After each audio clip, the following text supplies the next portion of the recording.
Bonjour à tous, voici le deuxième numéro de Mosaïque. Mesdames et messieurs, Mosaïque, c'est votre magazine d'actualité sportive. À l'ordre du jour de ce deuxième numéro, 3 questions. D'abord, le Ballon d'Or 2022.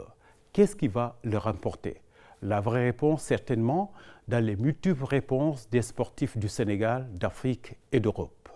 Deuxième question, quel est le regard que les sportifs projettent sur les mesures prises par la FIFA sur le Sénégal et l'Égypte? Enfin, troisième question, la polémique qui enfle le débat sportif entre le Cameroun et l'Algérie. Est-ce que cette polémique a sa raison d'être? Voici donc les 3 principaux sujets à débattre dans ce deuxième numéro de Mosaïque, votre magazine d'actualité sportive. Le Ballon d'Or 2022, qu'est-ce qui va le remporter? Est-ce que l'Afrique a-t-elle des chances de brandir ce trophée prestigieux après son fils Georges Weah en 1995? La réponse des Sénégalais résidant à Dakar. Mon analyse par rapport au futur Ballon d'Or 2022 sera une analyse simple d'expert et pas une analyse patriotique. Je m'explique.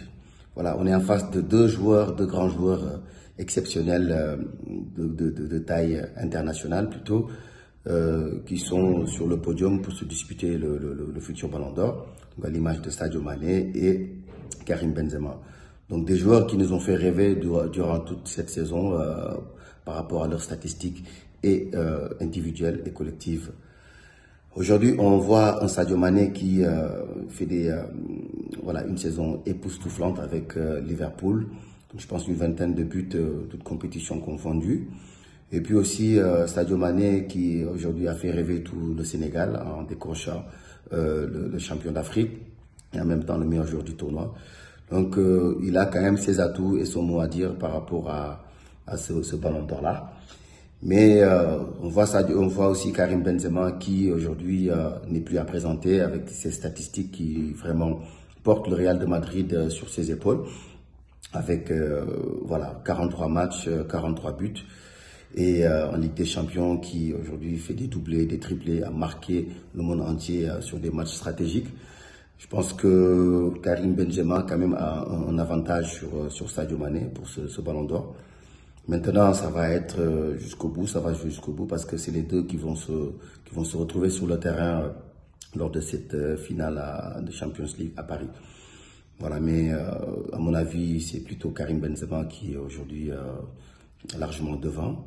Maintenant, on verra jusqu'au bout si aujourd'hui Sadio Mané sera le deuxième joueur africain qui aura gagné ce Ballon d'Or comme Georges Weah. L'analyse que je fais de ce Ballon d'Or, c'est que pour la première fois depuis un peu plus de 10 ans, ça va se dérouler sans Cristiano Ronaldo et Messi. Et donc, c'est un tournant pour cette plutôt distinction individuelle dans le football. Les chances de l'Afrique après Georges Weah, elles sont réelles, puisque pour la première fois, plus qu'en 2019, on parle de Sadio Mané comme d'un potentiel gagnant pour ce Ballon d'Or. C'est vrai que Benzema reste le favori parce que si on voit les critères sur le plan statistique, il dépasse largement Sadio Mané avec ses 42 buts. Sur ce plan, il dépasse statistiquement Sadio Mané. Mais si on voit les performances collectives, c'est vrai qu'il a déjà remporté la Liga avec le Real Madrid. Sadio Mané est en course pour la Premier League, mais également pour 3 autres trophées. Et si Liverpool arrive à réaliser ce grand chelem, ce sera un avantage important pour Sadio Mané. Et par rapport justement à la Ligue des Champions, qui peut-être sera déterminant, qui certainement sera déterminant, ce sera une confrontation directe entre les deux, Benzema et Sadio Mané. Les hasards de la compétition ont fait que le Real et le Liverpool vont disputer cette finale. Donc si Liverpool remporte cette finale également, cela pèsera sur la balance et sur le plan exemplarité du joueur. Je pense que là, Sadio Mané est largement devant Benzema, que ce soit au niveau de la société sénégalaise, au niveau de la société africaine, mais également sur le plan mondial. Sadio Mané a plus d'impact et plus d'aura que Karim Benzema par rapport à ce critère. Je pense que les joueurs africains ont fini pendant longtemps de montrer effectivement qu'ils sont des candidats trop sérieux pour le Ballon d'Or. C'est vrai que Karim Benzema, aujourd'hui, c'est un potentiel, un candidat très sérieux. Sadio également est sur la liste à un point de City, effectivement, pour gagner le championnat d'Angleterre. Mais pour moi, aujourd'hui, tous les atouts sont en faveur et permet effectivement de dire que Sadio Mané peut être un candidat très sérieux pour ce Ballon d'Or. Le Ballon d'Or 2022. Qu'est-ce que les journalistes africains pensent de ce Ballon d'Or justement? Voici leur réponse. Est-ce qu'un Africain pourrait être Ballon d'Or? Ça va être très difficile, Ballon d'Or France Football, parce qu'il y a 20 pays ou 21 au maximum africains qui devraient voter le prochain Ballon d'Or France Football. Sur 100 votants, nous tournons autour de 1/5 des votants. Il y a Salah qui fait partie des favoris, il y a Mané qui fait également partie des favoris. Le vote du Maghreb pourrait être partagé entre Salah et Mané, en majorité bien évidemment pour l'Égyptien Mohamed Salah, et puis le vote au sud du Sahara serait en majorité pour Sadio Mané. La question qu'on peut se poser sur ces 21 pays qui vont voter, est-ce que certains pays, notamment de la zone australe et de la zone de l'Afrique de l'Est, ne vont pas porter le vote sur Karim Benzema? Est-ce que tous ces pays vont voter pour Salah ou Mané? Déjà, deux grands favoris, deux Africains dans le même club Liverpool. Les votes pourraient être partagés entre ces deux stars du foot mondial.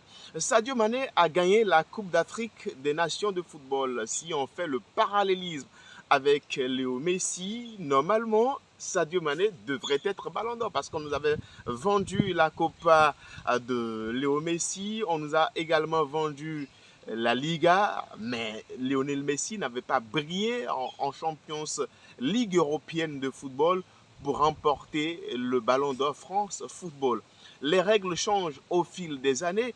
Certains se demandent qui est le véritable favori. Je dirais bien évidemment que Karim Benzema, avec ses 15 buts plantés en Champions League, avec l'abattage médiatique des Occidentaux, je pense que Benzema a une longueur d'avance sur Sadio Mané et sur Mohamed Salah. Il a claqué quand même 15 buts en Champions League. Il a renversé des situations presque improbables, notamment devant le Paris Saint-Germain, les Blues de Chelsea. Et il était également le grand bonhomme du succès du Real Madrid face à l'équipe de Manchester City, qui pourtant, à 2 minutes de la fin de la rencontre, était presque qualifiée.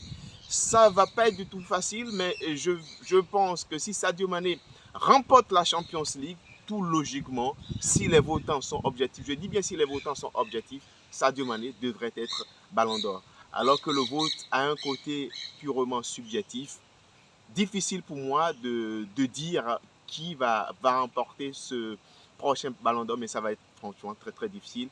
21 votants ou 20 votants africains, ça fait 1/5 des votants, sans oublier que les votes de la zone AM Sud pourraient aller toujours à ceux qui sont restés dans le cœur des votants. Je pense à Lionel Messi et à Cristiano Ronaldo. Même quand ils ne font rien, les gens votent pour eux.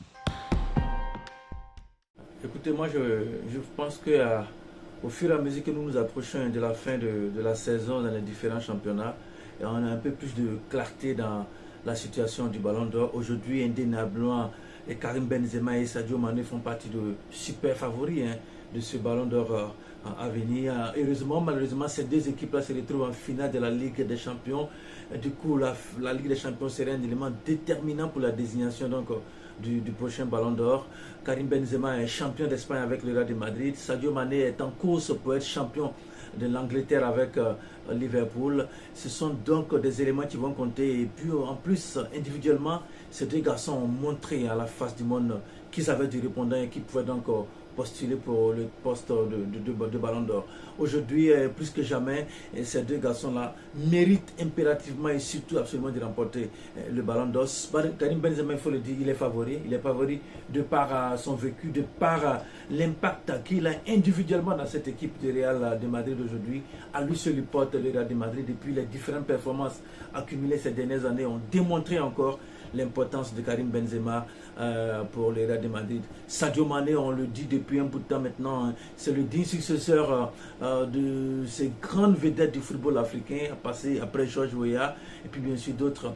Il postule, ça sera très difficile pour lui au fur et à mesure que nous avançons dans la fin donc, de ce championnat-là. Mais il a sa chance. Espérons déjà qu'il remporte la Ligue des Champions. Et puis bien sûr, n'oublions pas la Coupe du Monde qui va compter aussi dans la désignation de ce Ballon d'Or-là. On ne peut qu'attendre et puis espérer que ces deux garçons-là nous apportent encore des statistiques stratosphériques et on verra au final qui pourra donc postuler et bien sûr succéder à Lionel Messi pour le Ballon d'Or. Cette année, il y a beaucoup de motifs pour les Africains concernant le Ballon d'Or parce que Sadio Mané fait vraiment la fierté de l'Afrique. La Coupe d'Afrique des Nations au Cameroun, il a prouvé de très bonnes choses. Le Sénégal a gagné la CAN aussi et depuis lors, il est très constant avec la formation de Liverpool. On espère que c'est son année. On souhaite vivement qu'il soit le digne représentant de George Weah. Mais vous savez comme moi que depuis George Weah, il y a toujours eu un motif qui fait en sorte qu'un joueur africain n'atteigne pas le Graal. Avec Samuel Eto'o, ça a été le cas, Drogba aussi, Emmanuel Adebayor dans une certaine mesure. Les Africains, il y a toujours un palier qu'on voudrait qu'ils puissent gravir, ce qui n'est pas le cas avec les joueurs sud-américains, ce qui n'est pas le cas avec les joueurs européens. Est-ce qu'il y a un problème réel concernant le joueur africain qui évolue aussi bien en Europe, en Amérique du Sud, partout, mais qui n'arrive pas à avoir les mêmes lauriers, les mêmes considérations que les autres joueurs, quand bien même sur les performances et les chiffres, il est en avance. Aujourd'hui, le concurrent de Sadio Mané, c'est Karim Benzema, qui lui également réalise une grande saison avec le Real de Madrid. Je pense que la finale du 28 mai prochain au Stade de France entre le Real et Liverpool sera déterminante. Sur le Sadio Mané a déjà tout fait pour se donner les chances. Maintenant, il faut conclure le travail en beauté et après, on espère qu'il pourra avoir ce précieux ballon d'or qui fuit dans les Africains. Il le mérite. Pour moi, il le mérite amplement. En Europe, le ballon d'or, c'est un débat qui fait écho dans les grandes surfaces, dans les salons, mais aussi dans les métros.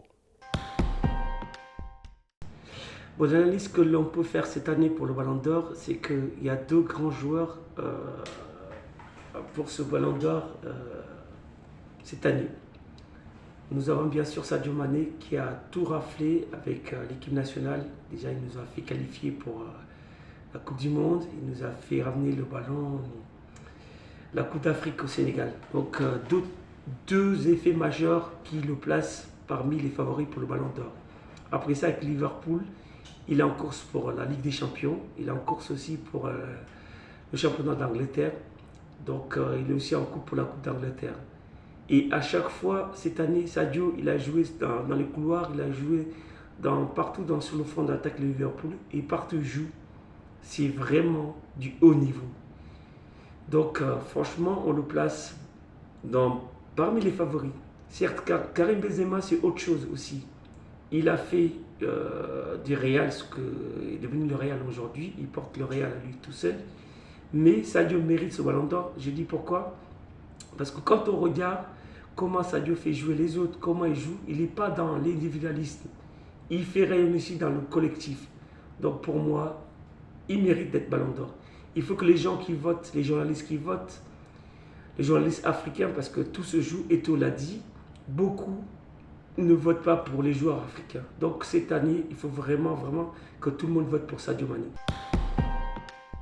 Pour le Ballon d'Or de cette année, l'édition de 2022, naturellement, Karim Benzema est forcément et naturellement favori pour cette édition 2022. C'est vrai qu'il est talonné par d'autres joueurs comme Sadio Mané, comme Mohamed Salah, comme comme Kevin De Bruyne, mais vu la configuration présente de la Champions League, je crois que Benzema et Sadio Mané sont les deux favoris.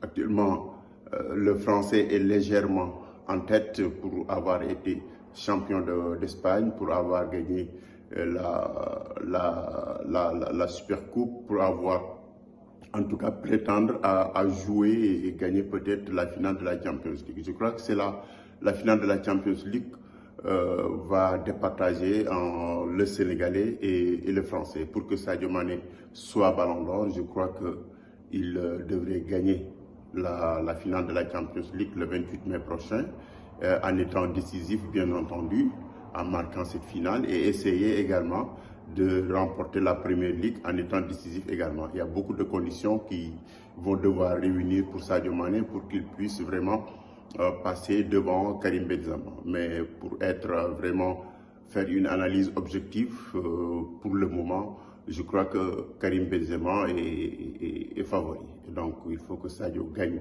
la Coupe, il faut qu'il gagne la Première Ligue, qui n'est pas encore, en tout cas à sa portée, vu que City s'accroche toujours devant, et gagner également la Ligue des Champions en étant décisif, en marquant des buts ou bien en pesant sur la victoire finale des Reds. Le Ballon d'Or sera âprement disputé entre deux joueurs de très grand talent, qui sont Sadio Mané, notre héros national, ainsi que Karim Benzema.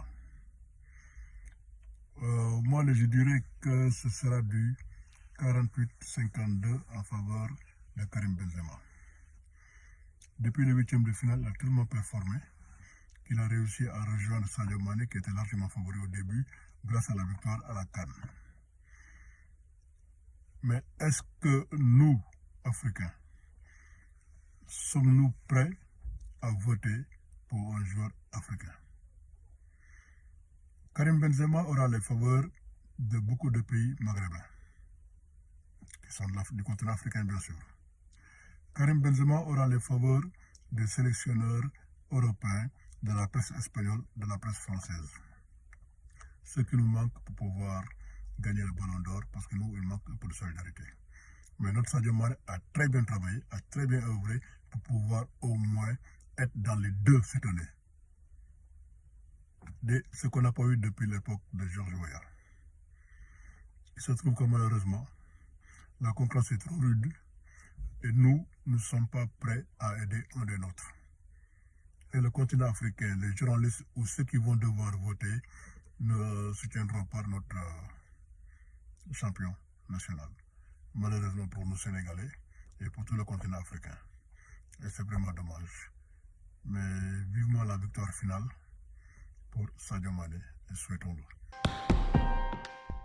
Sénégal-Égypte. Des sanctions de la FIFA sur le Sénégal et sur l'Égypte. Comment les Sénégalais de Dakar analysent justement ces mesures de la FIFA? Voilà mon appréhension par rapport aux mesures prises par la FIFA contre le Sénégal. Je ne peux pas dire que le Sénégal ne mérite pas d'être sanctionné, bien au contraire, parce que je fais partie de ceux qui pensent que nous aurions pu jouer ce match-là normalement sans pour autant créer tout ce tintamarre-là autour de ce match-là, parce que nous étions meilleurs que les Égyptiens depuis de la finale jusqu'à ici. Donc sur ces trois matchs-là, je vois que le Sénégal était largement au-dessus des Égyptiens sur le terrain. Mais après, c'est vrai qu'on est tombé dans cette dans cette polémique que les Égyptiens ont commencé forcément tout simplement en Égypte. Et nous sommes rentrés dans cette provocation-là où on n'avait vraiment pas besoin de cela pour nous qualifier, parce que le Sénégal avait son mot à dire, le Sénégal était largement meilleur. Maintenant, oui, forcément, toute cause a des effets. Forcément, aujourd'hui, la FIFA sanctionne le Sénégal de, je pense, 112 millions de francs CFA. Bon, maintenant, il faudra soit faire appel ou soit payer maintenant. Voilà. Donc je pense que nous n'avions pas besoin de ça. Sénégal-Égypte ou Égypte-Sénégal faisait partie des affiches phares de ces barrages de la Coupe du Monde et ce sont des matchs qui ont répondu vraiment par rapport à ce qu'on en attendait. Le Sénégal s'est qualifié. Derrière, il y a eu une troisième mi-temps, on devrait dire, avec cette correspondance de la contestation plus précisément de l'Égypte et la sanction de la FIFA qui est tombée sur le Sénégal, une très lourde sanction.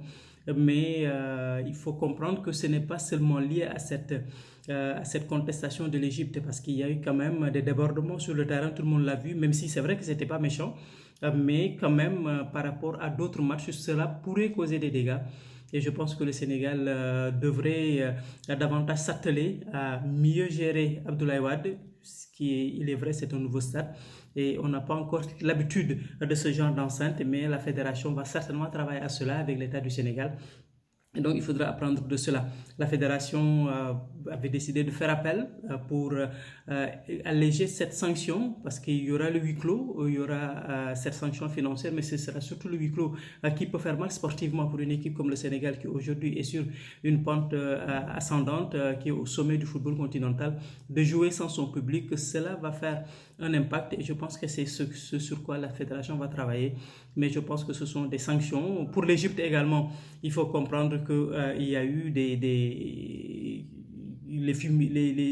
pas des fumigènes, mais il y a les lasers et au niveau du stade du Caire, on a constaté tout cela et ma foi, c'est une sanction également appropriée pour l'équipe d'Égypte.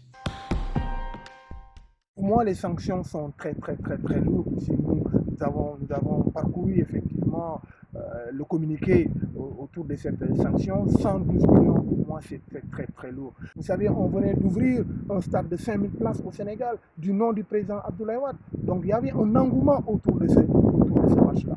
Je salue la décision des dirigeants des fédéraux sénégalais qui veulent effectivement faire à cette décision pour pouvoir casser cette décision. En Afrique, sous les chaumières, ça parle.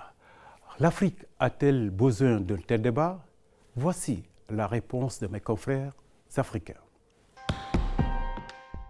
Ma position n'a pas changé, ma position ne changera pas. Œil pour œil, dent pour dent, j'ai toujours été contre. C'est vrai que les Égyptiens ont eu un très vilain comportement au match aller avec les lasers qui ont été projetés à l'endroit de quelques joueurs. Il y a eu également des insultes à l'endroit de Sadio Mané, mais ça ne servait à rien de répliquer. Le Sénégal a un stade magnifique, le stade Abdoulaye Wade. Les Sénégalais sont très accueillants, un côté très sympathique et un côté africain, un côté accueillant. Le Sénégal pouvait se passer de ces genres de comportements. Maintenant, le montant, quand même, plus de 100 millions de francs CFA. Je ne sais pas si c'est parce que le Sénégal a gagné plus de 600 millions de francs CFA sur cette rencontre que la Fédération internationale de football a infligé une amende aussi lourde, plus de 100 millions de francs CFA.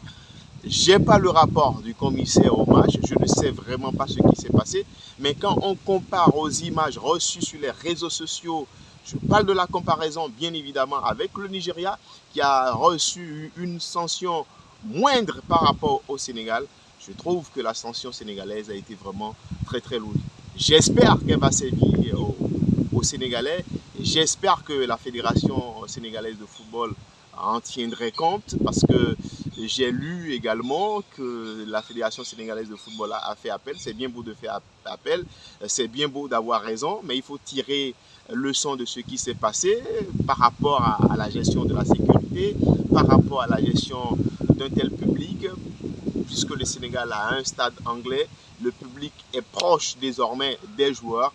Il faut insister sur l'aspect sécurité. Il faut que les médias locaux fassent de la sensibilisation. Ce serait trop facile de dire que la FIFA a été dure, ce serait trop facile de dire qu'on nous demande beaucoup de pognon, mais je pense que les Africains, quand on les sanctionne, quand on leur prend beaucoup d'argent, ils changent de comportement et j'espère que ça va servir de leçon au Sénégal, même si je trouve que la sanction de la FIFA est un peu trop dure. Écoutez, moi je pense que c'est le contraire qui allait étonner quand on regarde tout ce qui s'est passé, tout ce qui a entouré la rencontre Sénégal-Égypte au stade Abdoulaye Wade. Il fallait s'attendre déjà à ce qui est des sanctions, je pense que ce n'est pas cher payé. Que le Sénégal joue un de ses matchs à huis clos et puis aussi on les inflige des sanctions pécuniaires. Je pense que le plus important pour les Sénégalais aujourd'hui, c'est la qualification pour la Coupe du Monde. Il n'y a rien qui pourrait donc remplacer cela. Et par le passé, on a vu aussi ce genre de comportement-là, que ce soit en Égypte ou en Algérie, on a vu des comportements comme ça. L'essentiel pour eux, c'était de se qualifier. Je pense que la qualification est là. Il va falloir pour la FIFA prendre des mesures conservatoires, plus des mesures anticipatives désormais, au lieu de laisser les choses se passer et puis venir derrière donc donner des sanctions. Je pense que les sanctions là ne pourront rien enlever à ce qui s'est passé. S'il y a des préjudices qui ont été causés donc aux différentes équipes surtout qui sont reçues, après c'est difficile donc de pouvoir revenir là-dessus. Sinon aujourd'hui je pense que c'est normal qu'il y ait des sanctions, mais est-ce que les sanctions sont à la hauteur des préjudices subis par les différentes équipes? C'est la question qu'il faut se poser. On a vu ce qui s'est passé à Blida pour Algérie, Cameroun. On a vu ce qui s'est passé à Dakar pour Sénégal, Égypte. Le Sénégal est qualifié, le Cameroun est qualifié. L'Algérie se plaint pour ce qui s'est passé. Pourtant, l'Algérie recevait à domicile. C'est difficile de pouvoir donc pleurer l'équipe algérienne. Pour le Sénégal, je pense que c'est la norme qui est là. Le Sénégal est qualifié, mais comme je l'ai dit, il faut pouvoir avoir des sanctions, surtout des mesures à prendre avant ces rencontres-là, qui est bien sûr de pouvoir prendre des sanctions après, parce que j'avoue que ça ne sert pas trop, parce que l'essentiel pour les équipes, c'est de se qualifier pour la Coupe du Monde. Bec et ongle, et puis aujourd'hui le Sénégal est qualifié, le Cameroun est allé donc titiller l'Algérie à domicile pour se qualifier. C'est une prouesse qui va rester dans les annales du football africain, et c'est cela qu'il faut prendre en compte. Je pense que tout le monde a été choqué par ce qui s'est passé sur les deux rencontres qualification Coupe du Monde Qatar 2022, zone Afrique, entre le Sénégal et l'Égypte, le Cameroun et l'Algérie aussi. Premier constat, ça ne fait pas honneur à l'Afrique. Ça ne fait pas honneur à l'Afrique. Les pays africains doivent apprendre le fair play dans toute sa dimension. Ce qui s'est passé au match aller au Caire avec les joueurs sénégalais, c'est regrettable. C'est regrettable les mots qui sont sortis, comment on a accueilli Sadio Mané. Je pense que le mérite d'une qualification ou d'une victoire, le mérite d'une victoire doit essentiellement, je dis bien essentiellement, venir du terrain, du jeu. La capacité des acteurs à se surpasser et à donner du plaisir au public. Quand le public commence à s'en mêler, bon, c'est de bonne guerre, mais lorsqu'on atteint des proportions qu'on devrait normalement éviter, ça ne fait plaisir à personne et ça ne donne pas une bonne image du football africain. Les lasers, pour revenir sur le cas, puisque c'est ça qui a été sanctionné côté Sénégal, les Sénégalais ont juste répondu.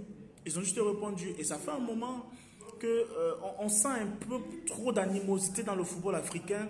Il faut réellement que la Confédération africaine de football, je ne sais pas s'ils feront un symposium ou bien une analyse profonde de la situation, mais il faut en parler. Il faut en parler et que ça cesse. Je pense que la décision de la FIFA, elle est un peu disproportionnée. La sanction qu'on a donnée au Sénégal, les deux pays mériteraient d'avoir la même sanction, si ce n'est plus pour le premier instigateur. En Europe, Sénégal, Égypte, le débat est sous toutes les lèvres. Nous écoutons bien sûr ces sportifs résidant en Europe.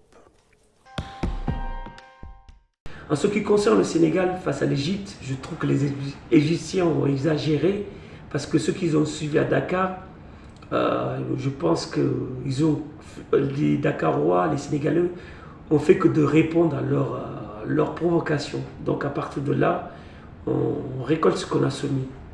Donc pour moi, il n'y a pas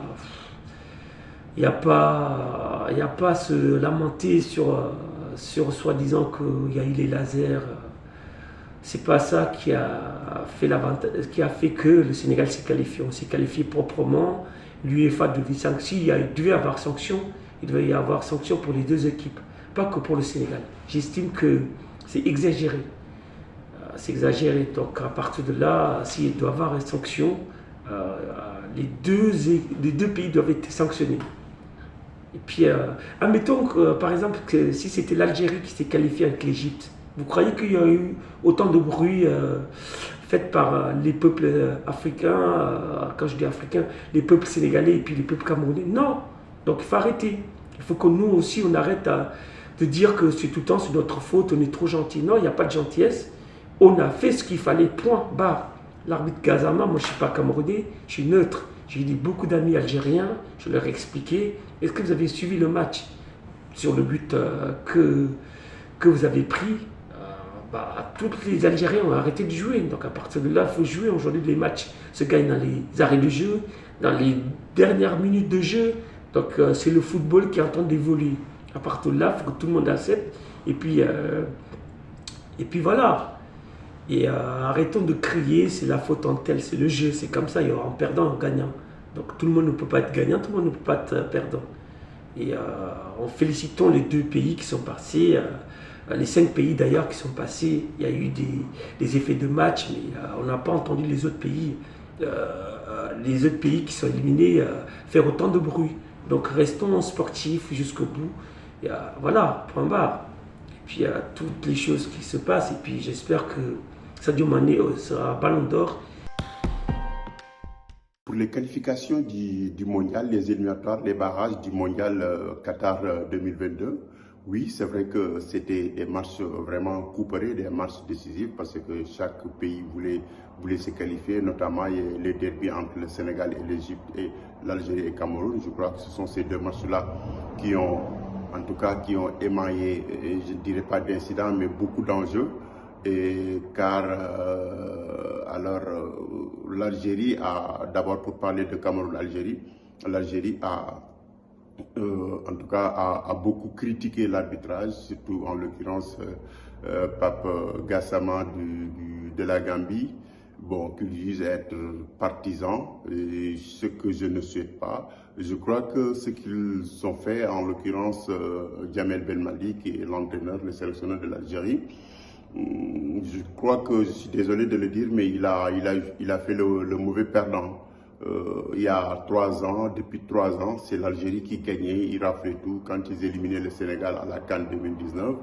Donc sur un but 4, on avait accepté notre défaite. Je crois que le sport de haut niveau aussi, c'est ça, il faut savoir accepter la défaite, jouer sur la sportivité. Aujourd'hui on gagne, demain on perd, il faut l'accepter, mais ce n'est pas toujours, en tout cas, bon de tirer tout le temps sur l'arbitrage. Quand c'est bon, oui, l'arbitre a bien sifflé. Quand c'est bon, l'arbitre a été partisan. Donc, je crois que le Cameroun a largement mérité sa victoire, sa qualification. Par l'Algérie était sur le point à 2 minutes de la fin, à 1 minute même de la fin du temps réglementaire, et après le Cameroun est revenu au score. C'est normal, ça c'est le caractère des Camerounais qui a permis aux Lions indomptables de se qualifier.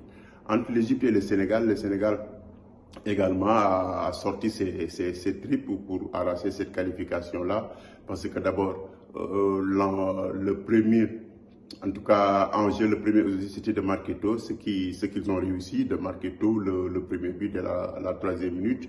Et voilà. Et après, maintenant, ce qui suit, ce sont les sanctions contre l'Algérie, Cameroun et Sénégal-Égypte. Surtout la sanction infligée au Sénégal, je crois que c'est disparitaire par rapport à la sanction qu'on a attribuée à l'Égypte. Le Sénégal, en tout cas 112 millions CFA plus un match à huis clos, je crois que c'est trop pour avoir utilisé des lasers, pour avoir utilisé des fumigènes. Alors qu'en premier lieu, en allée, ce sont les pharaons qui ont débuté, les supporters de l'Égypte qui ont débuté à utiliser ces lasers-là. Et malheureusement, la sanction n'a pas été équitable, mais le Sénégal a fait un appel. Espérons que ça va se poser pour, en tout cas, amoindrir, amortir un peu la sanction. Sinon, en tout cas, ça serait vraiment dommage de jouer un match à huis clos et de payer 175 000 Suisses comme amende. Sénégal, concernant le match Sénégal-Égypte, le match retour, peut-être la sanction est vue concernant l'investissement du terrain. Mais la sanction aussi, parce que les Égyptiens ont été gênés, mais il faut savoir qu'ils étaient les premiers à le faire au Caire. Ils ne se sont pas rendus compte que le Sénégal avait les moyens de faire pareil et en plus grand. Certes, c'était un peu trop, mais bon, il le fallait, c'était de bonne guerre. pour qu'on puisse se qualifier. On nous a sanctionnés. Et je crois aussi que c'est une leçon que pour la prochaine fois que les équipes africaines ou toute équipe dans le monde qui a à faire ça doit s'attendre au retour, il va subir les mêmes conséquences. Donc, bon, je comprends, c'est salé la sanction parce que c'est 200 000 euros si je comprends bien, ça fait 130 000 CFA, qui est un peu trop lourd.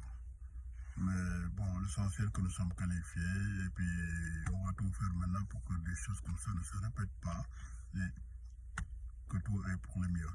Il n'y a pas eu de violence, on a gagné sur le terrain.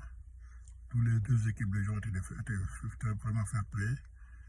C'est tout simplement, il fallait que la FIFA fasse un geste et pour ne pas décevoir les Égyptiens, ils ont été obligés de sanctionner le Sénégal. Moi, je le vois que comme ça. Mais les Égyptiens encore, c'était encore mieux que les Sénégalais, qui étaient encore mieux que les Algériens, parce qu'ils n'ont pas cherché à salir le Sénégal. Ils ont tenté leur coup pour qu'on puisse rejouer le match, mais tout en sachant qu'ils avaient 1% de réussite. Voilà.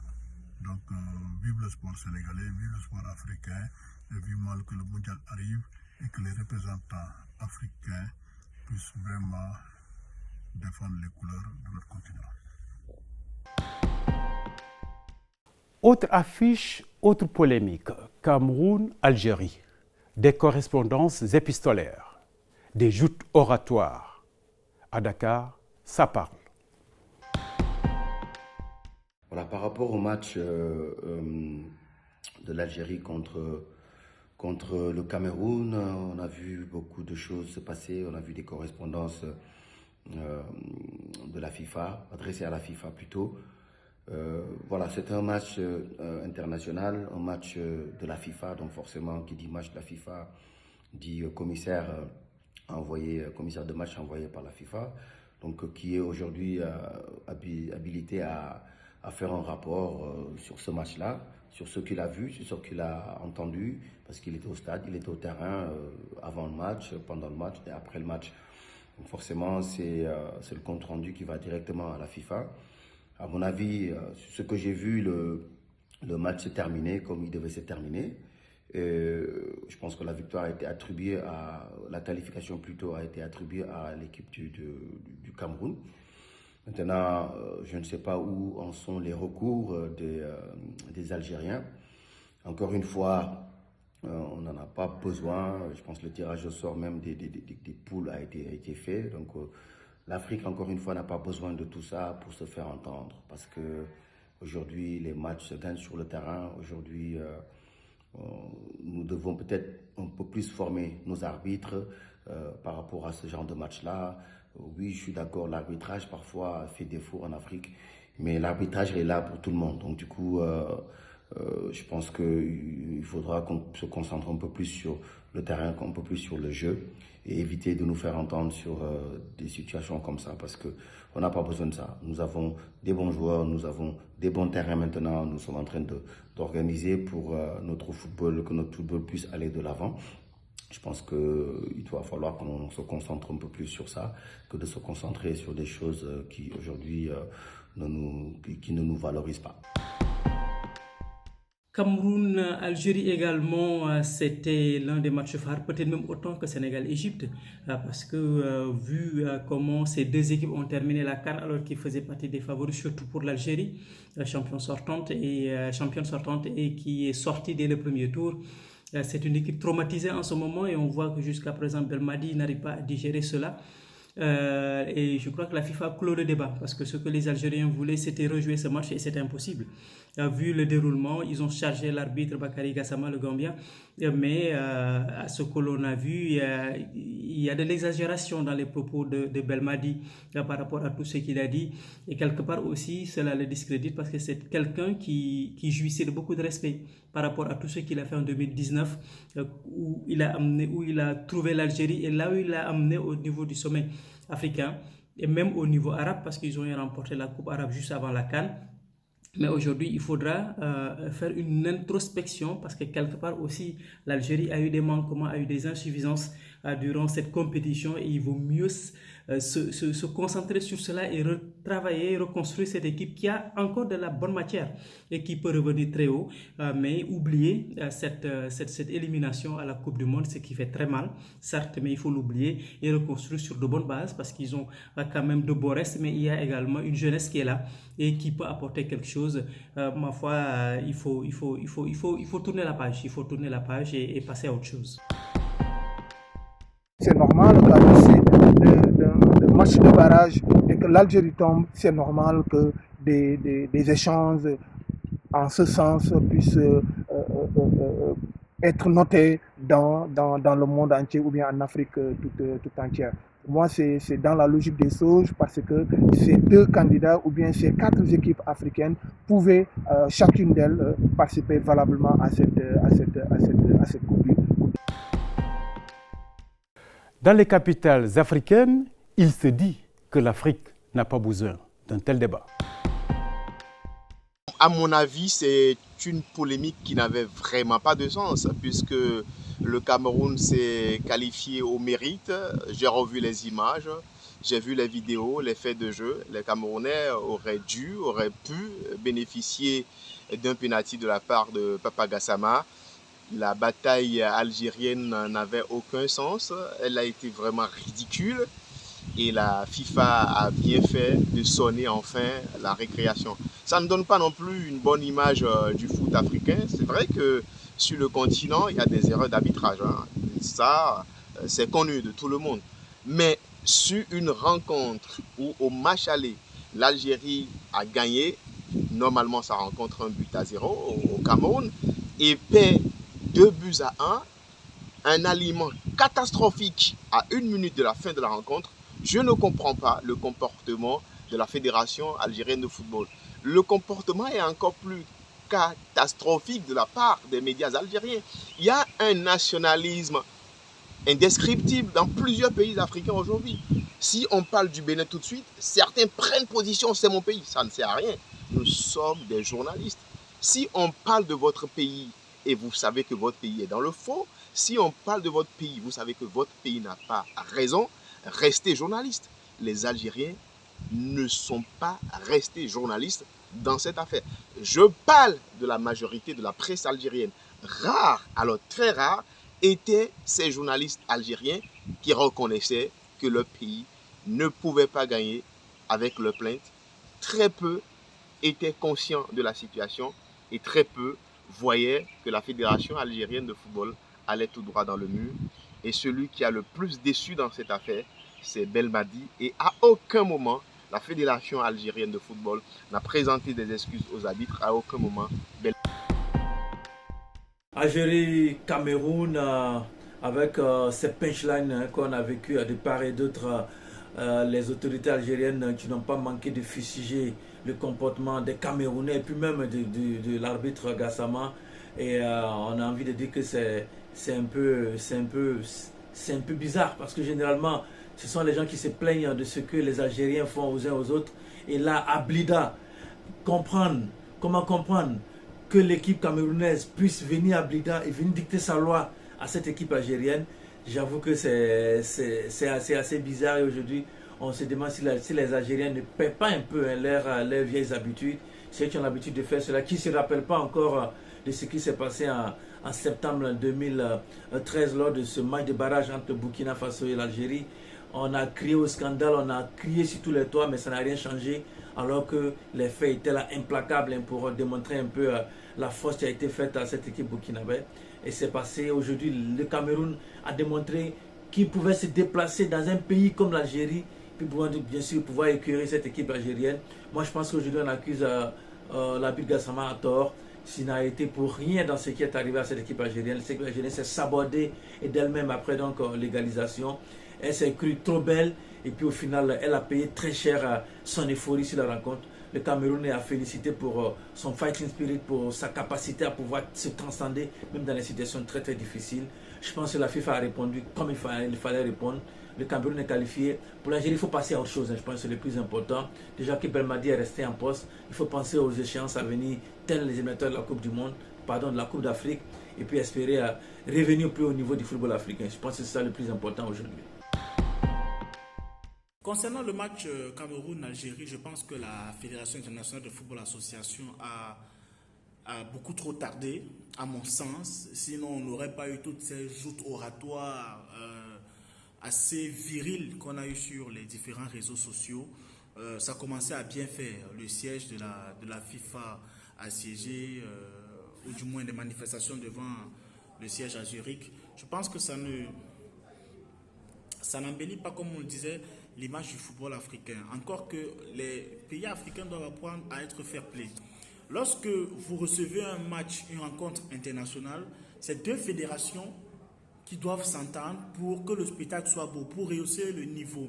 Mais une fois qu'un pays s'est qualifié sur le terrain, je pense que ce n'est de l'intérêt de personne de porter l'affaire devant les tribunaux, devant les juridictions, pour faire rejouer les rencontres. Non, je crois qu'à ce niveau-là, il y a encore un manque de maturité concernant le football africain. Et c'est un travail d'ensemble. Il n'est pas question ici aujourd'hui d'accabler l'Algérie, de défendre le Cameroun, d'accabler l'Égypte, de défendre le Sénégal. Non, je pense que c'est un travail d'ensemble. Quand les pays vont en Coupe du Monde pour représenter le continent africain, c'est tout le continent africain qui représente. J'ai encore cette image où toute l'Afrique était derrière le Cameroun en 90. J'ai cette autre image où toute l'Afrique était derrière le Sénégal en 2002, sans oublier en 2010 avec le Ghana. C'est un sport fédérateur, mais à partir du moment où il commence à diviser les peuples, je crois qu'il y a un problème.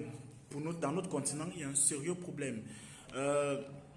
La fédération algérienne de football doit repenser un peu sa politique au niveau de son football, c'est mon avis, parce que même au niveau des clubs, il y a des attitudes qui reviennent de temps en temps, c'est pas très joli. Et en Afrique subsaharienne, on a commencé à réagir en conséquence du traitement qui est alloué aux équipes lorsqu'elles arrivent du côté de l'Afrique au nord du Sahara. Je pense que c'est regrettable pour le football simplement et on doit travailler ensemble pour pouvoir être performant. Aucune équipe africaine n'a jamais remporté de Coupe du Monde. Je crois que c'est ça le challenge qui doit être fait. En Europe, on embouche la même trompette. L'Afrique doit garder une belle image de son football.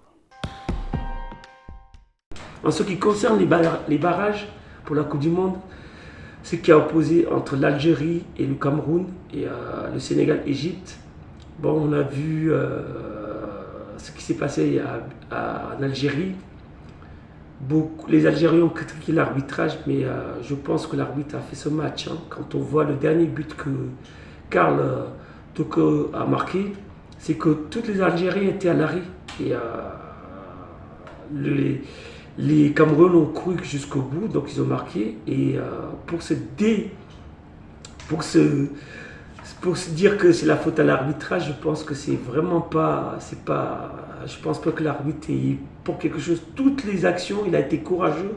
Moi, je pense que le Cameroun a joué le jeu et puis ils méritent leur qualification. Certes, aujourd'hui, l'entraîneur algérien, moi, j'aurais aimé qu'il parle moins déjà, qu'il sorte la tête haute en disant on a perdu.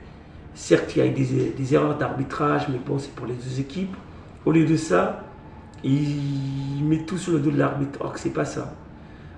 L'arbitre a fait ce match. La VAR, c'est les Allemands qui ont été sur la VAR. Et moi, qui a eu la chance de jouer en Allemagne, qui a vécu en Allemagne, je connais comment les Allemands sont honnêtes. C'est un peuple qui est adroit. Donc, si ils ont estimé qu'il y avait faute ou pas faute, il faut leur faire croire. Confiance. Et ce que j'ai trouvé aussi un peu dommage, c'est que les Africains n'ont pas été solidaires en défendant l'arbitre, M. Kazama. Moi, je trouve que c'est un très bon arbitre. Je l'ai suivi à travers les matchs qu'il a tout le temps évoqué. Il a tout le temps été honnête. C'est un citoyen, c'est un homme. Il peut faire des erreurs. Mais selon pour moi, sur ce match-là, il n'a pas commis autant d'erreurs que tout le monde le culpabilise. Donc, je pense qu'il a fait un bon arbitrage. Entre le Cameroun et l'Algérie, c'est une bataille à mort. D'abord, il faut retenir qu'avant l'Algérie n'a jamais gagné au Cameroun. Alors, n'a jamais gagné au Cameroun. Ils ont réussi, les Fennecs ont réussi à avoir une victoire, en tout cas au match aller à Yaoundé. Ils ont réussi, même s'ils n'ont pas assez très bien joué, mais ils ont réussi à arracher en tout cas les 3 points de victoire à l'aller. Et maintenant, quand ils se retrouvent au match de retour, ils ont même décidé de délocaliser le match à Blida au lieu de jouer à Alger ou à Annaba où ils ont l'habitude de recevoir. Donc c'est ce stade-là de Blida où aussi ils n'ont jamais perdu. Et malheureusement, ils tenaient le fil et à la fin, voilà ce qui s'est passé, et c'est le Cameroun qui s'est qualifié. Il y a eu des incidents, les Algériens n'étaient pas contents, c'est comme tous les supporters qui espéraient voir le club qualifié en quart de finale. Et en plus, il faut savoir que Belmadi, il vit au Qatar depuis une vingtaine d'années. Il aimerait bien vraiment participer à ce mondial-là, parce que lui aussi, le Qatar, c'est lui, il a entraîné là-bas, il habite là-bas, il réside là-bas même. Et voilà, il aimerait bien participer à ce mondial avec les Fennecs d'Algérie. Mais comme on dit, c'est le football. Et voilà, eux aussi, ils ont été sanctionnés. Malheureusement, ils n'ont pas eu ce qu'ils voulaient, à savoir rejouer le match, ce qui est impossible. La polémique entre l'Algérie et le Cameroun, je dirais tout simplement, c'est au niveau de bas étage. Pour la plus simple raison que les Algériens sont de mauvais perdants. Ils auraient pu faire comme tout autre perdant, revendiquer, faire quelques réclamations et s'en arrêter là. Il a la malchance d'arriver au mondial. Malheureusement, c'est le tirage au sort qu'il a fait. Et il est tombé sur un Cameroun qui était vraiment prêt à laisser sa peau sur le terrain pour se qualifier. Et c'est ce qui est arrivé. Et dommage pour eux, toute la polémique qu'il y a eu ne servait à rien du tout. Et heureusement aussi, je dirais que le Cameroun a un très bon président qui a su défendre ses intérêts et défendre sa nation. Notre continent doit évoluer et penser à autre chose. Donc la sanction qu'il y a eu, peut-être pour 3 000 € pour le Cameroun, bon, c'est 3 000 €, d'accord, je comprends. C'est probablement pour essayer de comment ça s'appelle, dire aux Algériens, ouais, on les sanctionne. Mesdames et messieurs, c'est terminé pour ce deuxième numéro de Mosaïque. Mosaïque, je rappelle, votre magazine d'actualité sportive. 3 questions à l'ordre du jour. Le Ballon d'Or 2022, mais aussi les mesures prises par la FIFA sur le Sénégal et l'Égypte. Enfin, la polémique qui enfle entre, bien sûr, le Cameroun et l'Algérie. Est-ce qu'elle a sa raison d'être, cette polémique? Mesdames et messieurs, vous avez été satisfaits. Nous vous donnons rendez-vous le mois prochain pour notre numéro de Mosaïque. Merci et à la prochaine.